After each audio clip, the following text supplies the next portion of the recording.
ఎర్రటి పొయ్యి మీదుంగా వారాహి అమ్మవారి బొమ్మ, పైన ధర్మో రక్షతి రక్షిత, కింద వారాహి డిక్లరేషన్ అని రాసింది. ఆంధ్ర చిన్న సీఎం పవన్ సారు ప్రాయశ్చిత దీక్ష ఇడిచి ఎంకన్న దర్శనం చేసుకొని దేవుని పాదాల దగ్గర ఒయ్యి పెట్టి పూజలు చేసిండు. బయటికి వచ్చినాక గా ఒయ్యిలేముందని ఇంట్రెస్టింగ్ గా చూసిండ్రంతా. ఇక అలా మీటింగ్ పెట్టి సారే చెప్పిండు అన్ని ముచ్చట్లు.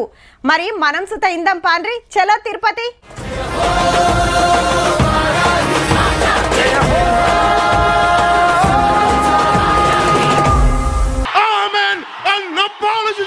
Sanatani Hindu, but I will respect Islam, I respect Christianity. సనాతన ధర్మాన్ని కాపాడటానికి సపరేట్ బోర్డు పెట్టాలి. ఏ మతాన్ని తక్కువ చేసి మాట్లాడినా చట్టం ప్రకారం శిక్షించాలి. గుళ్ళు ఆధ్యాత్మిక కేంద్రాలు కావాలి. దేవునికి పెట్టే నైవేద్యాల క్వాలిటీ చెకింగ్ చేసే విధానం రావాలని తిరుపతిలో వారాహి డిక్లరేషన్ విడుదల చేసిండు ఆంధ్ర చిన్న సీఎం పవన్ సారు. ఏ 7 కొండల వాడైతే ఏ కలియుగ దైవం ఆయనకి కూడా అపచారం జరిగితే మెత్తగా ఎందుకు ఊరుకుంటాం?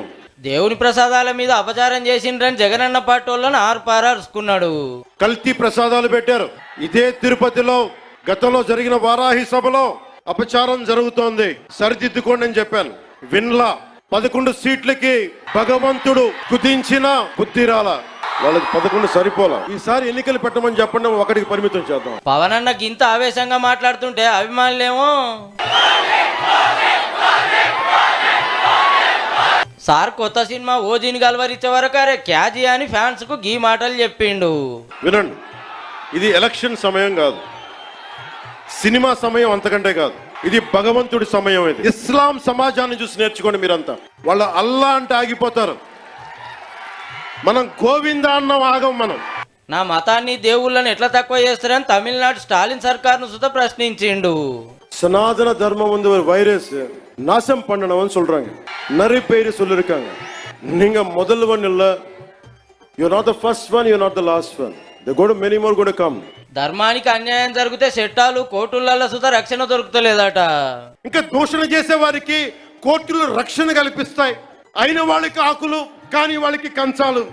ఇప్పుడు అది కూడా పోయింది, ఆకులు కూడా పోయింది, చేతుల్లో పెట్టి నాక్కోమంటున్నారు. ఇంకా చాలా ముచ్చట్లే చెప్పిండు కానీ ముఖ్యమైనవి అయితే గివ్వే. नेता निमग्न दिन रात शांति चिंतन में, कवि कलाकार ऊपर उड़ रहे हैं गगन में, यज्ञ की हिंद में समझ नहीं पाती है, पौरुष की ज्वाला रोज बुझ जाती है.